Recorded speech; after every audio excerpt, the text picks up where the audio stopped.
Hello, peoples of the internet. This is all kind of just being done in one take. It's just a very quick whatever video. I mean, it's important, but I'm just kind of trying to get this done as quickly as possible. Everything here is last minute. Um, and I do have like stuff written down on my phone here to kind of like guide me through it, but a lot of it's just gonna be like, yeah, whatever. Um, so, if things go right, this video should hopefully be out before the end of 2024. This video marks the end of an era for this channel. Or rather, it's letting you know that the end of it happened earlier this year and that there was anything going on in the first place. This thing is that everything on my channel, every series, live stream, and video with the exception of the shitposts, each one of these was deliberately curated with every other one surrounding it in mind. Some of this is simply running gags, like needlessly dunking on Luigi at every turn for no reason, but I also attempted to use this to create something deeper and greater than the sum of its parts. This is why I initially created the separate main art projects and shitpost/other videos playlists. I wanted to 1. Put everything in a more watchable order given re-uploads and things being dispersed among multiple channels, and 2. Create a streamlined experience of the main canon videos to be watched and to get and 2. Create a streamlined experience of the main canon of videos to be watched to get the full picture I was creating. However, as I got into the weeds of things, I found a lot of the distinctions to be arbitrary. Almost everything I made contained some sort of small detail I had trouble discerning whether or not it was necessary. Or rather, there'd just be like ones where it was like, maybe it wasn't necessary at the time, but I decided to rope it in later, so now I needed to bring it back, and it was just a lot of stuff that I didn't really want to put as much thought into, trying to distinguish these things. I felt like no matter what I did, it'd just be lesser than the whole that it was, so I ultimately decided on the Minty Dragon Experience playlist as a compromise, containing everything arranged in a more watchable order. Everything I talk about here will be in terms of the video order presented in this playlist, as you can see here. This is the one we are on right now. When I was younger and just starting out on this channel, I wanted to make a bunch of different series. There was Silver and Friends Adventures, as we can see here. Well, not here, but down here. Here, I mean, this is also technically part of Silver Friends Adventures, but it's also the prequel to Callie and BJ. So Callie and BJ was also a series too. There was Super Smash Flash 2 Adventures, and there was the canceled Mega Man Zero X Sprite animated series, which was basically just going to be a massive collection of excuses for fight scenes, and so on. And I basically wanted each of these series to exist in the same multiverse. It was at the height of the whole cinematic universe craze, and I was definitely enamored by it and wanted to be a part of it. However, as all but 2 of these planned series never got off the ground, and in Super Smash Bros. 2 Adventures' case, only getting 3 episodes before biting the dust, and even then, the 3rd episode was really just made more out of a sense of obligation than anything else. This idea of a cinematic universe didn't really come to fruition. But I was still... Whoa. Okay, so that's what that ringing sound is. It's this cup. I'm like, I hear a ringing. Alright, well, hopefully that doesn't affect the video too much. Hopefully you can't hear it. Only getting 3 episodes before biting the dust. This idea of a cinematic universe didn't really come to fruition. But I was still enamored by the idea of having deliberately curated aesthetic and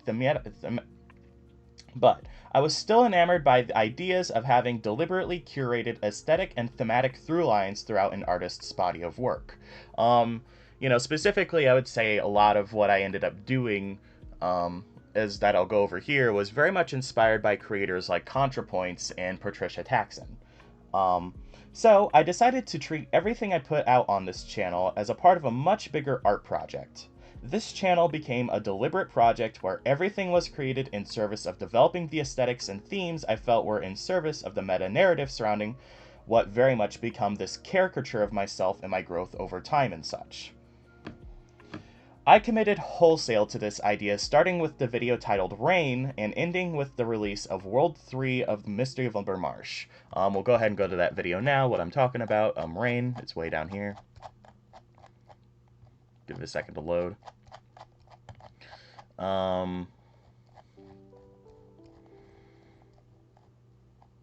We're almost there. This video, starting with this video, and going all the way to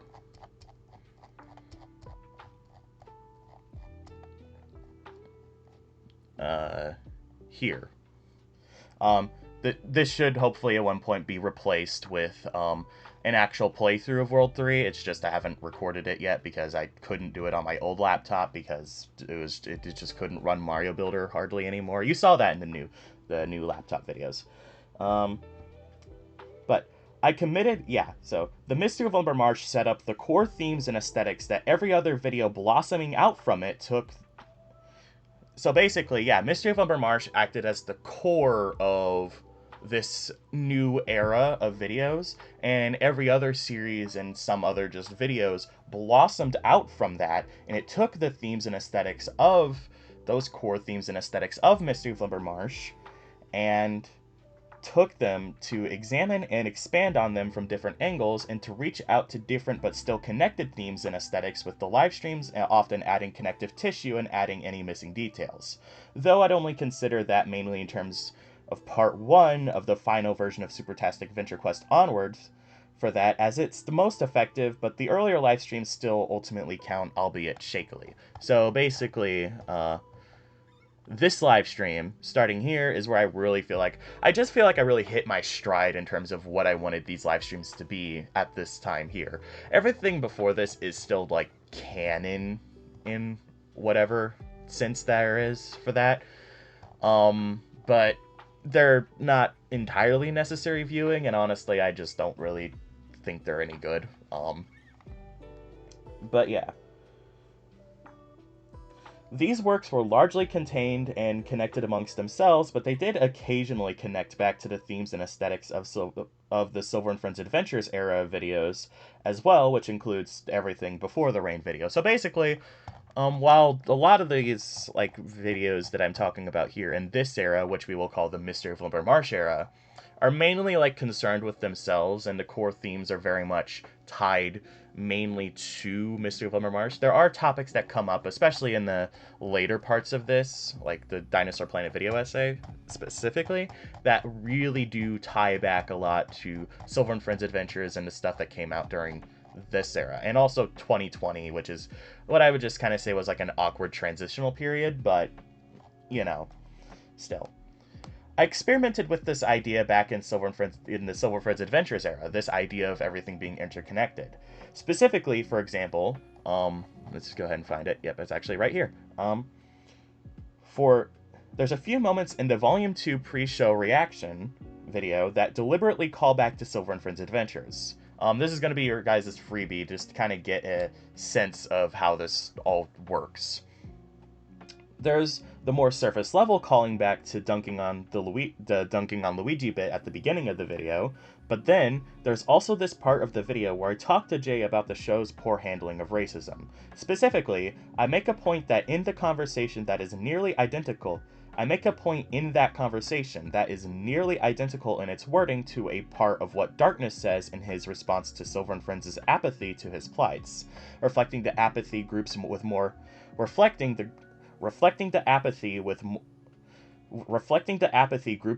systemic power often show towards groups that are more marginalized than them. It not only served to connect the Darkness's point to something more in the real world, but also to connect Silver and Friends Adventures' depiction of that apathy to Ruby's accidental depiction of that same apathy in its early volumes. Now, this is not to say I agree with all the points I made back then. The whole thing about problematizing Darkness's taking on a villainous persona in this context is something I have a lot more complicated and significantly less judgmental thoughts about now.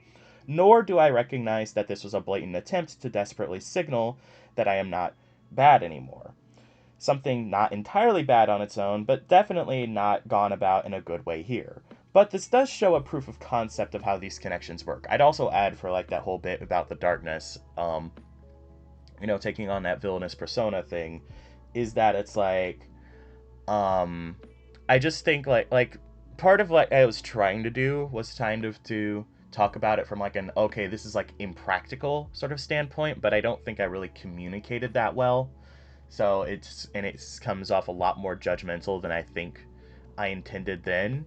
And even then, I did intend to be much more judgmental about it than I would be now. I definitely had a much bigger obsession with optics back then than I do now. But anyway, that's kind of just more of an aside. I wanted to get more into the specifics of these connections in the Mystery of Limber Marsh era here initially as a way to better illustrate my point, but I decided to wait until the end of the video so you can easily skip it if finding these deliberate connections I made between my videos and what they mean interests you in any way. So basically, you know, I'm pointing out these connections are there, but if you do want to find them on your own, keep watching because we're not quite getting there yet, and I am going to talk about stuff that I do think is just absolutely not able to be understood without the context of what I'm talking about in this video. But I'll let you know when it gets to the point where I'm just basically kind of just giving a quick overview of the broad strokes of what I'm going for. But before I get to these connections, I want to talk about why I stopped doing this and the state of the channel going forward. Hold on, did I skip anything? Yeah. So first, I stopped because I did effectively finish this era of the project as I had intended. Everything was building towards the release of World 3 as the climax of this whole era thematically and aesthetically. And, this is one of those things where it was like, you'd see everything in hindsight, The plan initially was to then move on to a new set of projects with the core centering on whatever I wanted to explore in World 4 of the Mystery of Limber Marsh, but several things got in the way of that. One, I'm not really sure what that entails yet, so I'd be stuck on everything until I figured it out. Like, I needed to figure out, okay, well, what core themes and ideas do I want to explore for World 4? Because, I have an idea of what I want, but the problem is that it doesn't really diverge enough, and that comes to our second problem, and 2, I couldn't step too far away from what themes and aesthetics Worlds 1 through 3 established without Worlds 4's story becoming disjointed. The game's story has simply become too solidified to make any major shifts like that, so I'd effectively be trapped where I was with everything on the channel until the game was done. So, yeah. And it's that feeling of being trapped that was a big motivating factor towards moving on from this whole idea. This is something I explored with the whole authenticity, in air quotes, speech that at the end of the Dinosaur Planet video essay, is like the final scene of this one, as a more obfuscated piece of that whole puzzle, because it isn't the only meaning that scene has, but this is a big part of it. It's like Shrek. He's an onion. It has layers. It's in part about how in that whole scene is that whole speech is in part about how even though everything I created here does stem from my real genuine feelings and ideas I want to play with, and in that sense they're genuinely authentic, they're also inauthentic and misleading because everything is so heavily curated to fit these core themes and aesthetics, alongside, more importantly, trying to fit this simulated meta-narrative of having undergone self-growth back in the Silver and Friends Adventures era. It's in part a conflict with how me still struggling with these things I do is bad storytelling because I had already worked through it all in... It's in part a conflict with how me still struggling with the things I do is bad storytelling. It's in part a conflict with how me still struggling with the things I do is bad storytelling because I already worked through all of it in Silver and Friends Adventures Season 5, and how it's effectively part of the vessel for my own lingering self-hatred at the time, and my disallowing of myself to express as far... Okay, hold on. It's in part a conflict with how me still struggling with the things I do is bad storytelling because I already worked through it all in Silver and Friends Adventures Season 5, in terms of like that storytelling. And how it's effectively part of the vessel, and how this whole thing has basically become part of the vessel for my own lingering self-hatred at the time, and my disallowing of myself to express as the far more nuanced than any character or central themes being that I am. Of course, this is not to say that I regret what I've made up to this point. If anything, I am proud of myself for seeing this era to its completion despite it taking multiple years of harsh and deliberate curation to get there, Nor am I saying that everything afterwards is entirely disconnected and won't call back thematically or aesthetically to what came before. Not at all.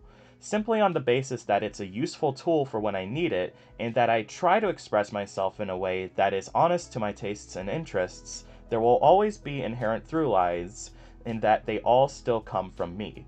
Um, and I'm also like still proud of this because I do still think that taking this era in isolation, and of course including Silver and Friends Adventures era, I do think I did still tell a good story in a sense. Like, you know, when I say it's not good storytelling, I'm thinking about like my impression at the time. I needed to move on to something different. We couldn't have these lingering things. I was upset at the fact that I myself, as a complicated, nuanced person, wasn't where I wanted my narrative of myself for the channel to be, and that was kind of toxic to myself. But more importantly, I kind of lost myself in that. But I still do think that through what I've curated, I have made a good work of art. And I'm not saying that that's inherently wrong, because almost any artist, like going back to ContraPoints and Patricia Texan, I don't know them personally. I don't know how much they, decide to mess around or shift things and exclude things. But they absolutely do curate. I would assume they absolutely do curate themselves and their thoughts and emotions in order to create a greater work of art.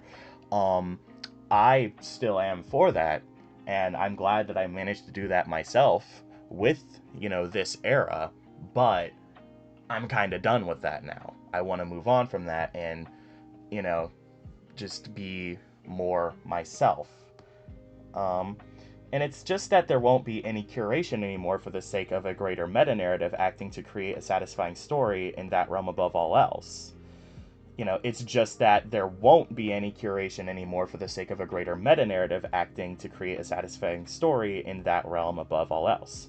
Note that this doesn't mean you're getting to know the real me, though, through my work now. Everything put out by anyone inherently leaves stuff out simply due to the impossible scope of it all, not to mention a level of near inevitable curation involved. It is impossible to get to know the real anyone through their art, and that includes me. You're only getting to know a partially true to my real self version of me that gets put out there. Yeah, so it's basically what I just said, but better. I'm kind of jumping back and forth between improv, like thoughts off the top of my head, and what I wrote down here. But yeah, no, it's just simply like I like the story that I told here, but I don't want. But it's also something that makes me feel trapped now. So I want to kind of isolate this off into its own thing, you know, using this video as a way to indicate that, so I do have the freedom to just move on and explore different ideas without, and, stuff that would maybe, contradict the meta narrative and story that I wanted to tell through my videos at the time, so that I can. It's basically just kind of like not being as harsh, trying to keep every other video and live stream and everything in mind in terms of the curation of everything. It's just how it is. I signal that this next era would allow for more flexibility, specifically in that I won't solely be focusing on my deeper depths, but also just having fun for its own sake. And that still holds true. But it's also impacted my motivation to make videos. But I would also say it's like, I still do want to explore my deeper depths as a person, but it won't be confined to needing to be seen through the specific lens of like, well, I'll just say it, nostalgia and all of that.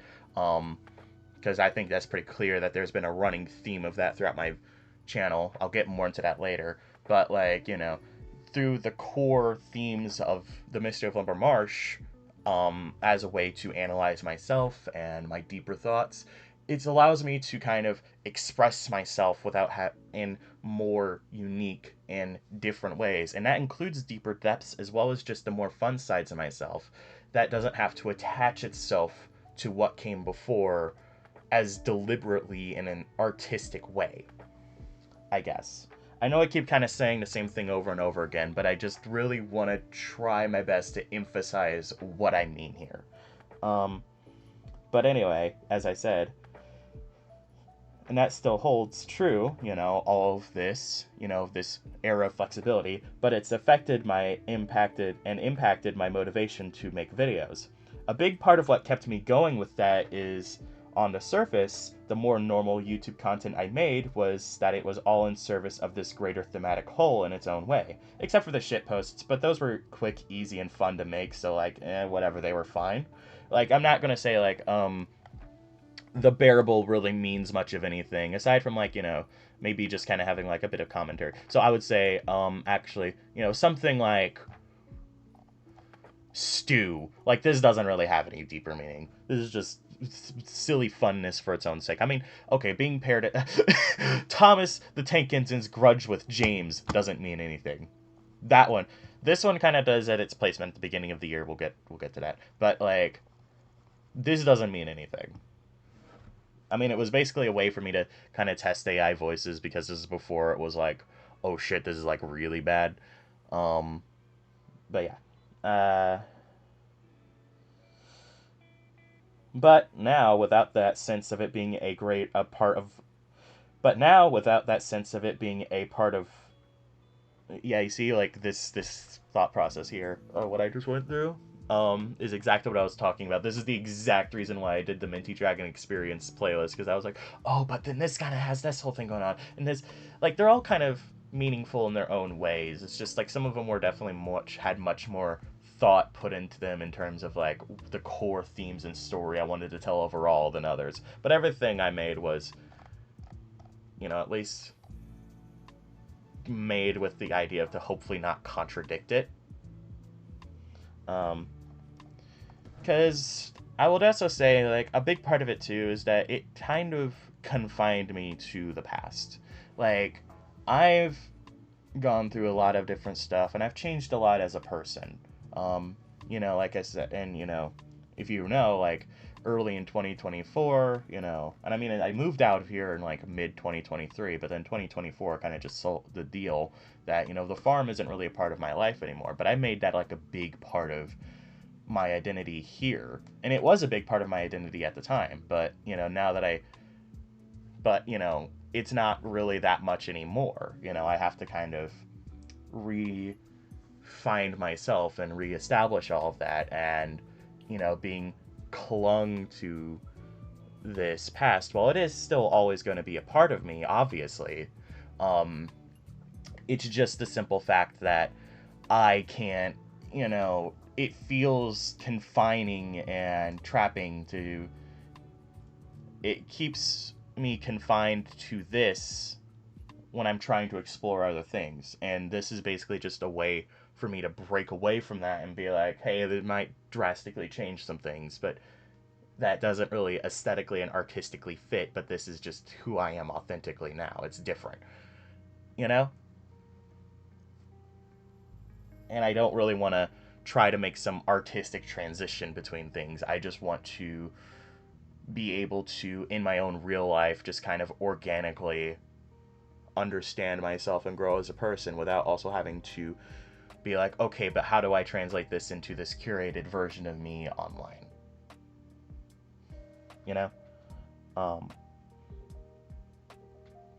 But now, without that sense of it being a great part of a greater work of art, it's harder to motivate myself to make it.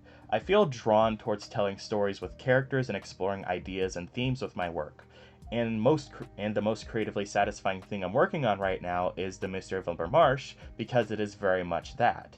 But most of the YouTube stuff I'm working on doesn't quite carry that same satisfaction. Now, I'm not quitting YouTube or anything. I still enjoy the process of editing, and hopefully I can find an avenue for filmmaking again, since I still love that and get creative satisfaction out of that. But I don't see stuff that's more akin to typical YouTube content being for me. I do say that, but I am kind of slowly getting more into a video that I am working on, but that one's kind of got its own sort of stipulations going on. It kind of just needs to be something more special, I guess. It needs a special something to it. And I guess that's just how it is. I've struggled to make content for its own sake. that isn't just like a quick shit post, like Luigi Scream meme. Like, there's like I made this in like what 5 minutes. It's whatever. But to commit to a bigger project that just doesn't really feel like it has anything interesting or meaningful about it is definitely more difficult. But I still do enjoy it. It's just, yeah, like here's another example I wrote down. I also wanted to make more regular video essays, but after the Dinosaur Planet video essay alongside the one that I'm making now, I've definitely realized that they are not for me. Maybe I should make a blog or something like that for my more analytical writing. That's something I've definitely thought about. But you can kind of see here, is that, you know, one, everything after the release of the Mystery of Lumber Marshall World 3 so far has basically been the awkward transitional period into this new era. Sort of how most of what I put out in 2020 outside of Silver Friends Adventures was the awkward transitional period into the Mystery of Lumber Marsh era. And I would also say that, like, you know, going back to that whole blog point, you know, I've also been just focusing more on writing, and, you know, I tested out music, I did a bit of drawing, and, like, here, you know, I did the whole Inktober thing.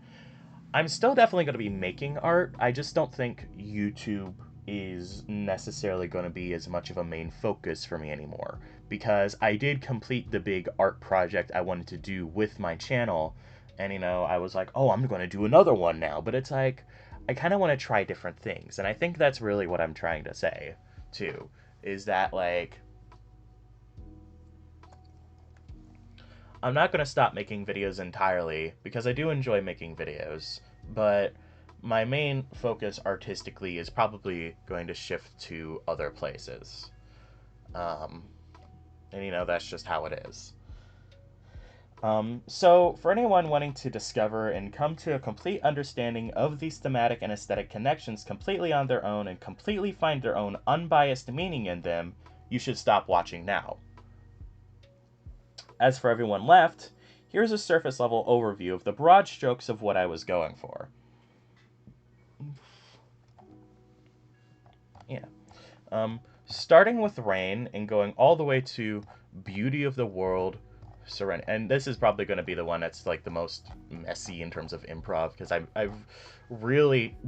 This video was supposed to come out way earlier, but I was just constantly deliberating about how much was too much, because I didn't want to just sit here and give it all away. One, just because it would be impractical, because frankly it would cause me to have to go back and really study through all of these again, and, you know, and writing out all the details that I think are important would just take forever. It would take more than basically what I just slapped together here at like 3 a.m. last night. And it would also just be like, it would be very long. I basically, for some of these projects, I could write like whole ass essays in of themselves, like at this length. So it's just like, you know, but then I also just didn't want to give everything away.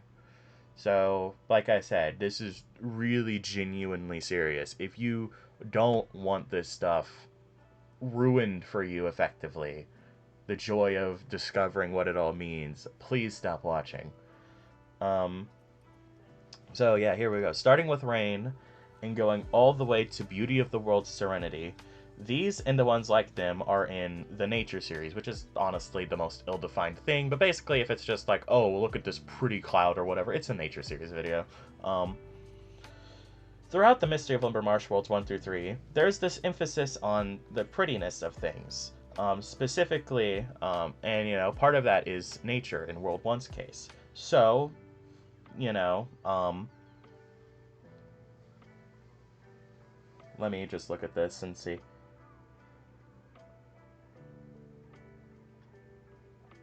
And this basically serves to expand on that prettiness and kind of add emphasis to certain motivations by certain characters to do certain things throughout a certain character's motivations to do certain things throughout the story of this game in relation to the prettiness of things. like this, like Lumber Marsh being paralleled with this, we'll just say. And I did this by, making a series that shows all the various little details and special moments of nature that I do find beautiful. And in this one also has more stuff here too, because there's also a bit of like history and other things. Like I said, this is broad strokes. This is surface level. So yeah, I'm not going to go over Mystery of Limber Marsh, because if I sit here and explain Mystery of Limber Marsh, we'd literally be here for the next, like, probably 2-3 hours.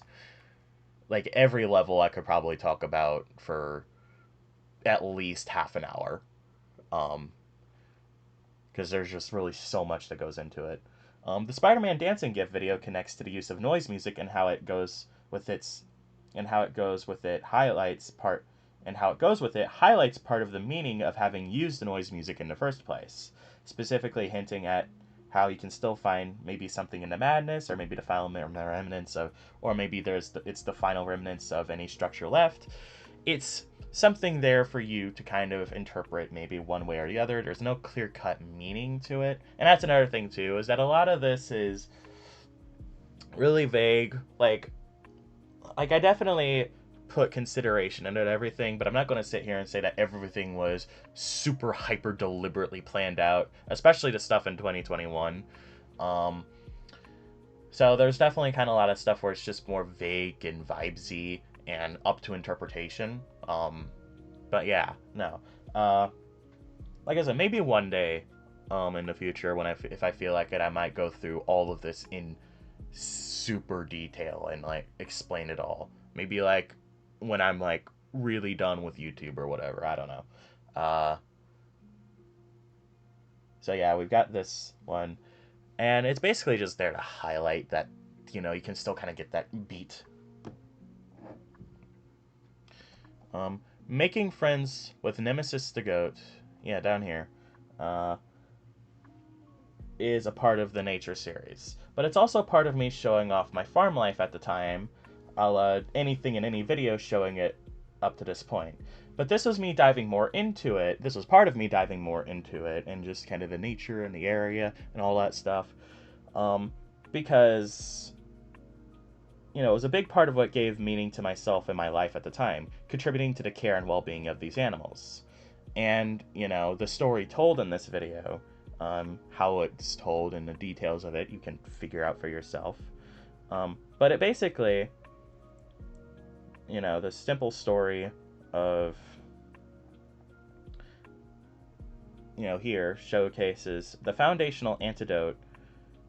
I wouldn't say foundational antidote, but it's like an antidote to this lonely liminal haze felt in Worlds 1 and 2 of the Mystery of Limber Marsh. And just throughout, like, the more, like, parts of my channel that do explore these more kind of feelings, like, walking in a distant memory, there's the connection, contrasted against the loneliness. It's connection like this that makes joy that contrasts the misery of decay. And Beautiful Sky, blatantly part of the nature series. Walking Through a Distant Memory is part of the nature series. It's fog. But it's, and obviously there's the very clear feelings that this video gives. And this connects to the level memory, once again providing a broader aesthetic and emotional palette to further convey the nuance of the perspective shown on memory, walking in a distant memory. You can probably try to put 2 and 2 together from there. Then we get the in-joke shitposts like Jay watching Imagination Land and all the K-On! Shitposts, and they bolster the meaning of and lead up to Minecraft Part 1. This expands on that contrasting joy through the lonely misery of watching everything decay around you. The use of in-jokes here, not only here, but in videos before this era, like the Harley reference in the Ruby reaction, bolsters this. And roping in K-On! Is, like Ruby, using the show as a point of reference and expansion on the ideas of this era on my channel. And it also informs the Minecraft video itself. like I said, I don't want to get too deeply into it without it just explaining the meaning of the Minecraft video. Um, but, you know, there's like stuff like, you know, the K-On! Girls having to deal with the end of high school and how, you know, that can tie into some stuff. And some of the fears expressed in it. There's some stuff with nostalgia. And then, you know, I would say that the core, like, direction that this went, even the fact that it just kind of cuts off and doesn't go after the GOAT acquisition itself, and instead what the focus just ends up being because of that, I think also parallels the core themes of K-On! A lot of them. And there's also a bit about there being no wrong way to play Minecraft, which hints at later stuff. Kind of. I don't know. Like I said, this is kind of one of those things where the connections are all kind of... They're there, but I don't want to get too much into it. But any videos with Nimi or my friends bolsters these things. While most shitposts are meaningless, some do show things I am a fan of, so you get to see some of my influences through that. Yeah, like... Stupid Mario Bros. Here. Then there's...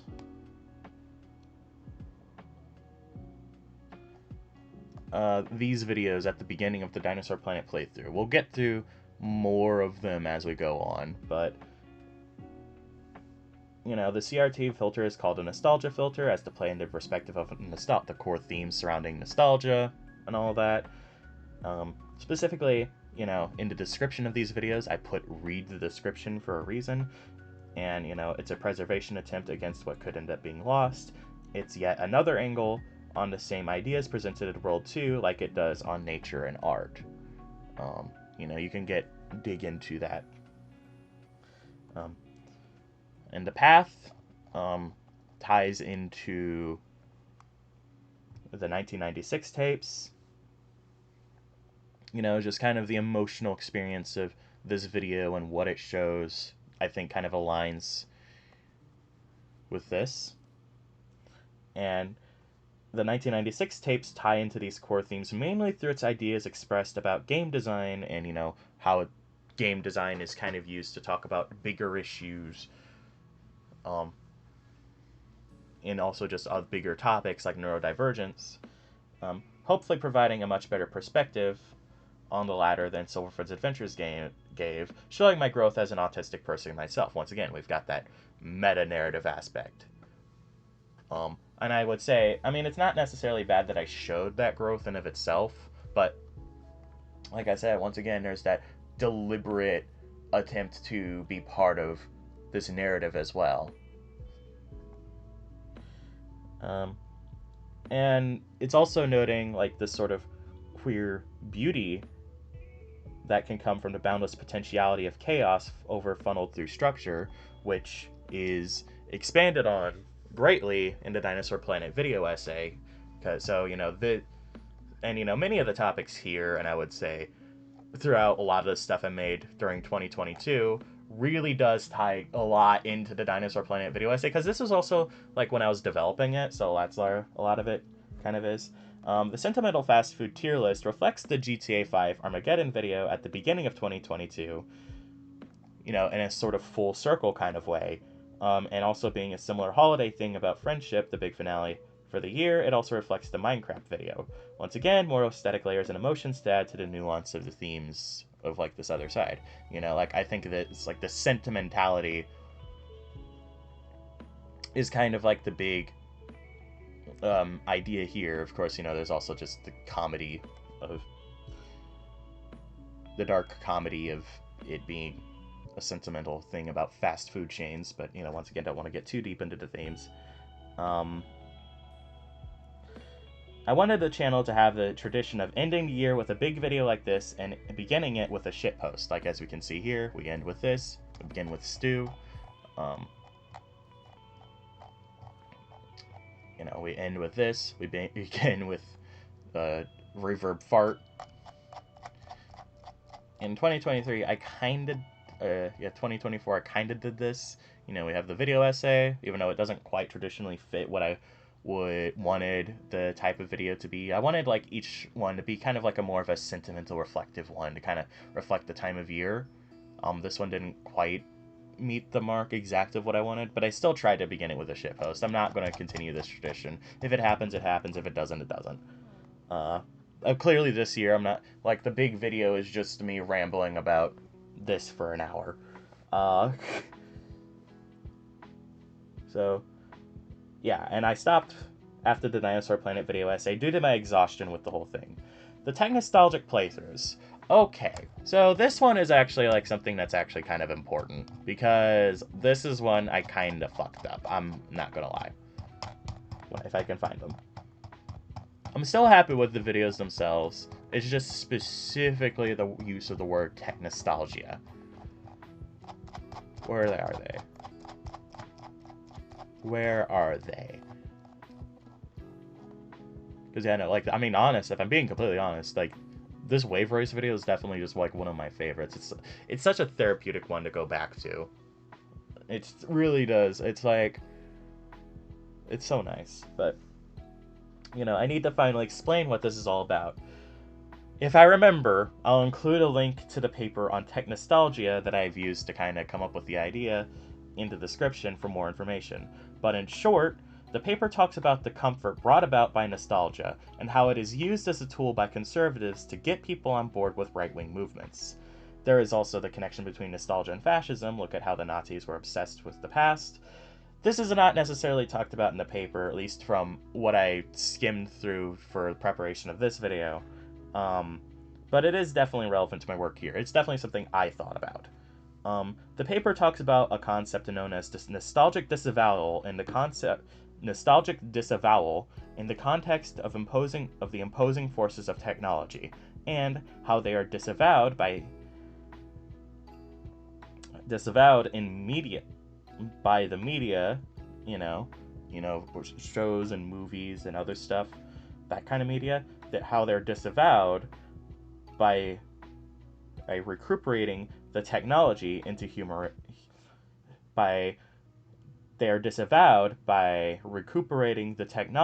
humanistic causes and like movies and shit. However, these causes and humanity often reflecting a nostalgia for harmful traditional values. This process is what it calls tech nostalgia. It's a massive oversimplification of the paper, so I'd highly recommend reading it yourself. These playthroughs play into the points about the utilitarian meta talked about in the Dinosaur Planet video essay, specifically thinking about how playthroughs of games often just show the utilitarian to getting 100% completion and completely negating the unstructured play that came with playing video games often when people my age were kids. You know, so these playthroughs in the general meta impact how we think about games in this style of unstructured play, and because of that, this style of unstructured play is decaying to a degree. So this is me using my past experiences to create a facsimile of those experiences. Wave Race 64 in particular is a very specific, very like bright and memory in my mind. It's like one of those flashes of just childhood that like I remember so clearly, and I did my best to replicate it, you know. But their nature as a facsimile is one that shows the emotional positives of nostalgia. The comfort of these videos is very real, and there is also something really real to learn from that.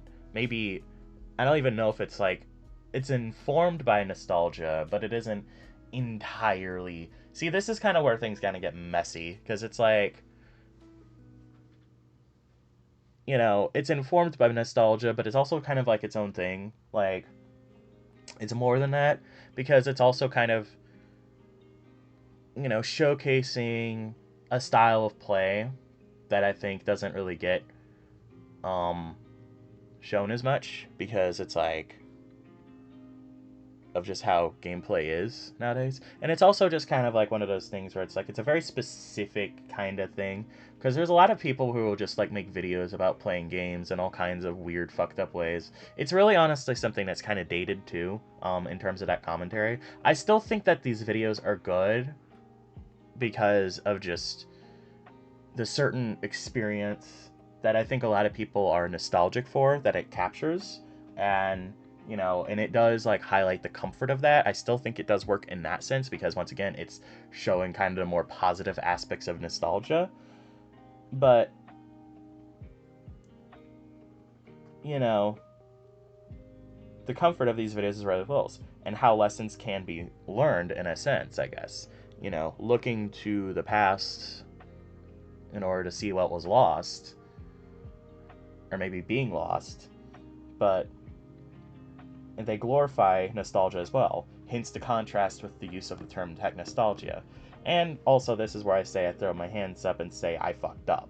The meaning in the paper has little to do with the ultimate meaning of these videos specifically. It's kinda there, but the connection does feel thin. And that's what I intended.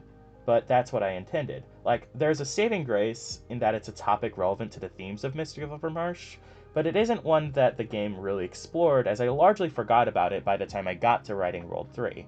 There's echoes of the idea there, I think, but not the nuances. It's an interesting angle to look at this from, but I don't think it's really something. I had something here. I had a very specific, and this is also kind of one of those things of looking at it in hindsight, because I do remember I had a very specific idea for these that at this point I just don't really remember very strongly. It was like I wanted to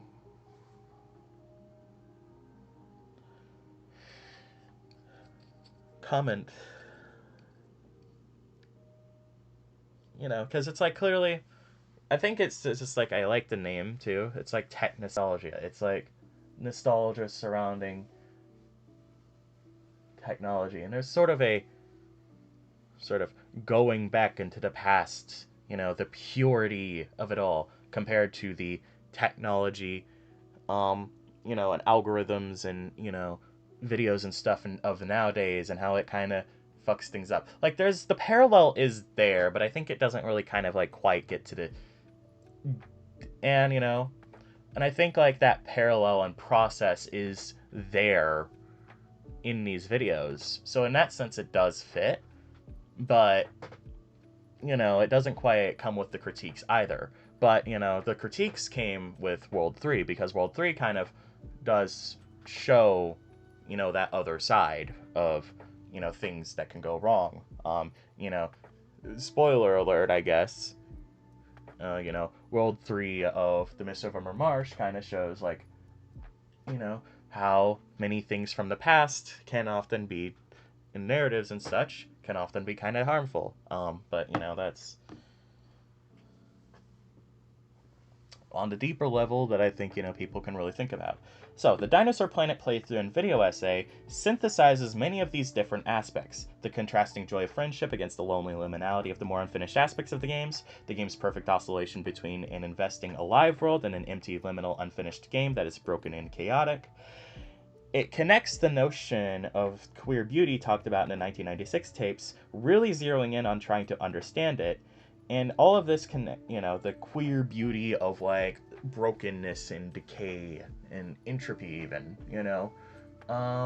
there's a certain philosopher that I do think I've definitely taken notes from, but I didn't really at the time of making this. I just kind of realized that my ideas aligned, and I kind of learned from his stuff. I'll see if I can find it. But all of these come together to tie into different perspectives on these stuff. Yeah, and like just kind of insert that here if I remember. And all of these, yeah. So really zeroing it, yeah. And all of this connects back to the level entropy, and by extension, all the ideas surrounding nostalgia in World 2. All of these come together to tie into different perspectives on these topics. The written essay really dives deep into trying to understand this queer beauty, and the essay also confronts stuff shown, albeit not really intentionally, and the video part of the essay, the plot, I should say, Also confronts stuff shown, albeit not intentionally, and it's not even just in the final part, it's throughout the entire thing, but you can figure out how that all works. Um, it's like stuff shown, albeit not intentionally, in other videos, like the blatant insecurity and self-hatred shown in the GTA 5 Armageddon, and the very deliberately calls back to the Ultimate Show and Season 5 of Soul Friends Adventures as a whole, and its themes and ideas, of me dealing with all of that. The storyline in the essay deconstructs my motivations, also built up to over and my thoughts on this whole project. Stuff I went over before. Blossoming Blue expands emotionally on the process of getting my own self-work, post the revelations I made in the video essay, it's that. Quixotic Incorporated is doing its own thing, because after the video essay is when I'd say truly I kind of let go of this, because a final goodbye to the farm and Quixotic Incorporated were made without really thinking about how much it ties into that. Then World 3 of the game acts as the ultimate condemnation of nostalgia danced around up to this point, showing how it can keep bad ideas alive, and its comfort in creating an easily understandable world can lead to oppression. The commentaries leave out stuff that are slightly misleading. The live streams fill in the gaps, all are canon, but Super Sonic Adventure Quest final game starts with best of. This is all very surface level. I could honestly write a full-on big essays in of themselves about the depths of what many of these projects mean to me, and there are more connections to be found. I made this more as a reminder to myself to jump off if I ever forgot about what I was doing. I made this more as a reminder to myself than anything to jump off of if I ever forgot about what I was doing here. This isn't the full meaning experience of these works get meaning and experience these works get to full.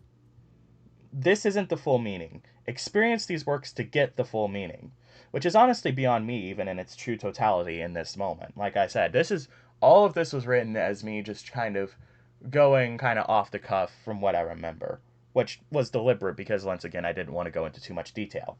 But yeah, this is just the final piece and a reminder to myself so that I can finally truly move on. If you stuck through all of this, thanks for watching.